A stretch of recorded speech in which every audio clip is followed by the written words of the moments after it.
What's the problem? Math problems. Oh, I can help you. Let me see.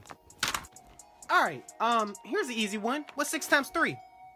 6 times 3. I don't know. 6 times 3. I don't. 6 times 3. I legit don't know. 6 3. I don't know. What is it? What is it? Get your mom. Why? Teresa! What's the problem? Homework. What's 6 times 3? I don't know. 6 times 3. I don't know. What's 6 plus 6? Oh, 12. Now add 6. I don't know. What is it? What is it? Get your math teacher. Who? Mr. Patrick. Boom. What? Homework. I taught you this. What's 6 times 3? I don't know. Look, if Johnny had 6 times 3 amounts of dish soap, how much dish soap would he have? How much? How much?